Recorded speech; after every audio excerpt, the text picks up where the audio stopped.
Namaste. So tonight I'm going to read Book 5, Chapter 15 on the slaying of Vidalaksa and Asiloma in the Maha Devi Bhagavatam.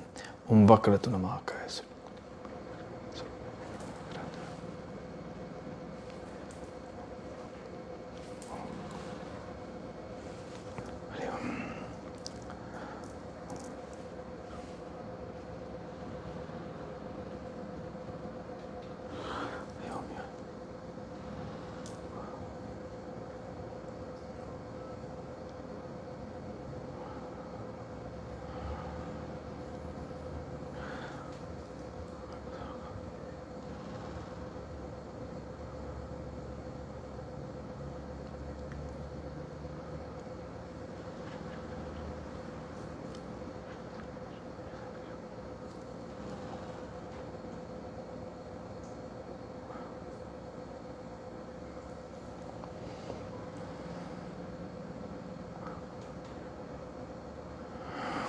Hari Om Tat Sat. Vyasa said, O king, hearing the two demons slain by the Devi, Mahesasura became very much amazed and sent the powerful Asiloma and Vilalaksa and the other Danavas to the battle to kill the Devi. The Danavas, all very skilled in the art of warfare, marched on for battle, fully equipped with weapons and clad in armor, and we attended by a vast army. They arrived there and saw the Divine Mother with 18 hands, taking her stand on a lion with axes and shield in her hands. The calm-tempered Asiloma appeared before the Devi, ready to kill the Dechas, saluted her and smilingly said, O Devi, why have you come here, and what for you are killing these faultless Dechas? O beautiful one, tell all these to me truly. We will make treaty with you. Take gold, jewels, pearls, and any other excellent things that you like and retire from the field as early as possible. Why do you like this warfare tending to increase misery? The wise persons say that it leads to the destruction of all happiness. Your body is very delicate. It cannot bear the stroke of flowers even. Then why are you suffering the stroke of weapons on your bodies? I am very much puzzled to think these things.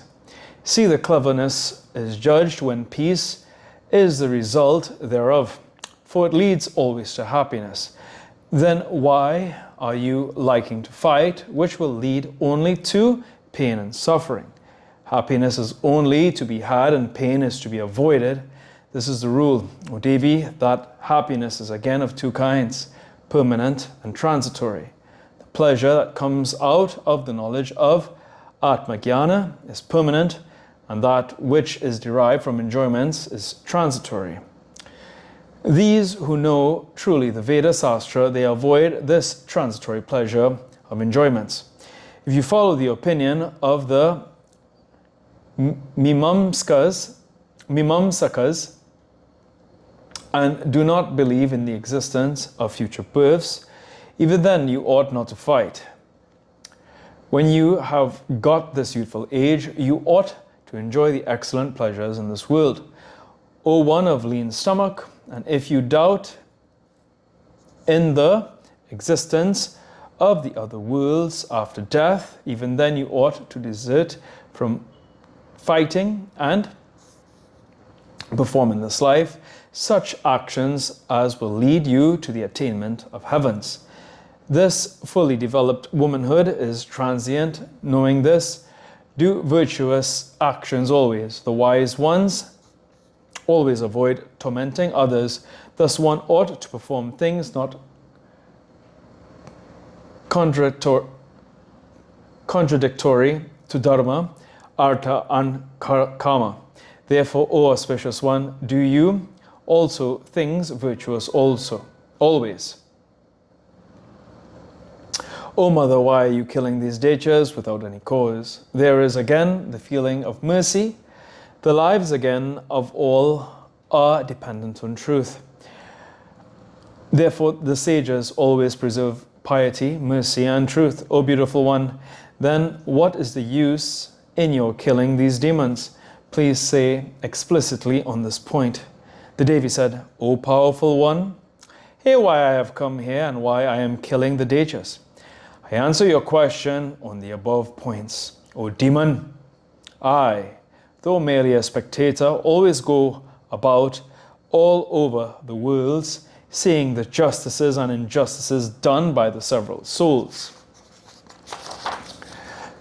There, never I possess any desire of enjoyment, nor have I greed for anything, nor have I enmity with any creature, only to preserve the virtue and religion, and to keep up the righteousness, I roam over the worlds. This is my vow, and I always adhere to it. To preserve the good and to put down the evildoers is my duty. Many avatars are to take their incarnations, cycles after cycles, to preserve the Vedas. Therefore I incarnate myself in yugas after yugas. Now the wicked Mahesa is ready to destroy the Devas. Seeing this, I have come here to kill him. I tell you verily that I will slay that vicious, powerful Maheshasura, the enemy of the gods. Knowing this, you remain or depart as you desire. Or you can go to Mahesa, that impious son of a Shiva buffalo, and say what is the use in sending other asuras to the battle. He can come himself and fight. If your king likes to make a treaty, then let him avoid his enmity with the Devas and go down to the Patala. Let him return to the Devas whatever he has taken perforce from them, and go to the Patala where Prahalada is residing. Vyasa said, O king, hearing thus the Devi's words, Asiloma asked gladly. Therefore the Devi, the powerful Asura, Vidalaksa, well, Vidalaksa, you have heard just now all what the Devi has said. Now, are we to observe treaty or to declare war? What are we to do under the circumstances? Vidalaksa said, Our king knows full well that his death will certainly take place in the battle. Knowing this, he is not willing to make peace out of his egoism and vanity. He is seeing before him daily the deaths of the Danavas, and still he has sent us to battle. Who can overcome the destiny? The duty of a servant is a very difficult one. He will have to be always submissive and obedient without caring the least for his own self-respect, just as the dancing dolls are completely under the hands of the actors, and their movements vary according to the pulling of the wires employed in making them dance. How can we then go to our master and say such hard words as he would give away to the Devas all the gems and jewels and go down to Patala with other Danavas? One considers it one's duty to speak pleasant words. Though untrue, true words cannot be beneficial. True, and at the same time, beneficial words are very rare in this world. At such critical cases, one ought to remain silent. Especially heroes ought never to excite their kings by useless words. This is the essence of politics. We should never go and advise our king with eagerness what is best, or to ask advice from him about such things. The king would then certainly be very angry. Therefore, we ought to do our duties to the king, even if our lives be at stake, to consider our lives as nothing and to fight for our king, what is best for us. Vyasa said, O king, thus thinking, the two heroes then wore their coats of armor, mounted on their chariots, and with bows and arrows in their hands became ready for fight. For Vidalaksa shot 7 arrows. The great warrior Asiloma stood aloft at a distance as a mere witness. The Divine Mother cut off these arrows to pieces with her arrows. No sooner they reached her, and then shot at Vidalaksa 3 arrows sharpened on stone. The demon Vidalaksa fell senseless by these arrows on the battlefield, and after a short while died, as if ordained by fate. Seeing Vidalaksa thus dead, Asiloma took up his bows and arrows and came up for fight. The hero then, raising his left hand, said briefly thus, O Devi, I know that death is inevitable to the Danavas. Still I am ready to fight. For I am dependent and Mahesa is of very dull intellect. He cannot make any distinction between what is really good and what is merely pleasant. I will never speak before him unpleasant words, though beneficial. Rather, I will sacrifice my life in the battlefield. Thus advise him anything, be that auspicious or inauspicious. The Danavas are being killed no sooner they are shot at by your arrows. Seeing this, I consider fate superior to all. Prowess does not lead to any success. Fee on one's powers. Thus saying, the demon began to shower arrows after arrows on the Devi. The Devi too cut them to pieces with her own arrows before there came to her, and becoming angry, soon pierced him with arrows. The Devas witnessed the sight from above. The body of the demon was then covered with cuts and wounds. Blood began to flow from them. The demon consequently began to shine like the jovial Kimsuka tree. Asiloma then lifted aloft his heavy iron club and ran after Chandika and hurt the lion on his head with anger. Not caring at all the severe stroke of the club inflicted by the powerful demon, the lion tore asunder his arms with its claws.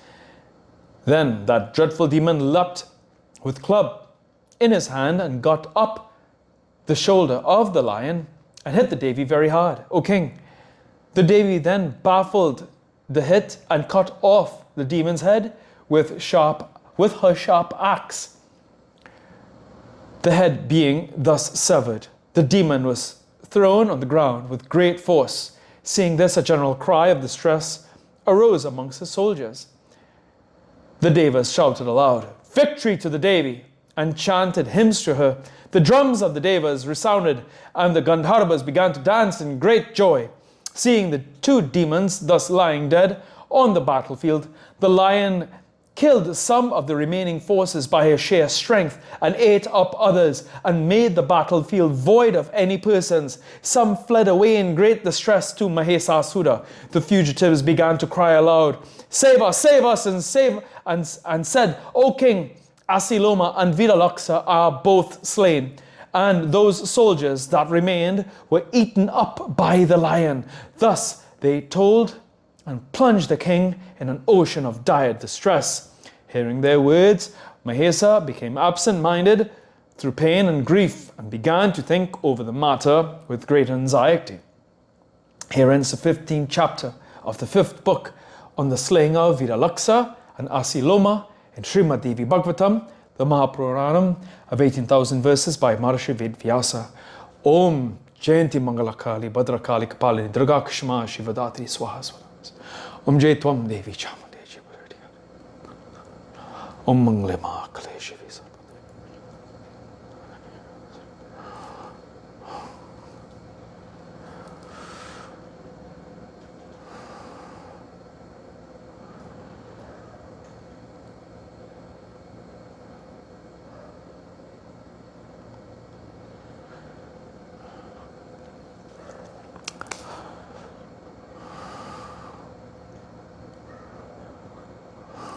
Om Tuya Mata, Chapita Tuya, Tuya Bandusha, Chasakato, Tuya Vidita.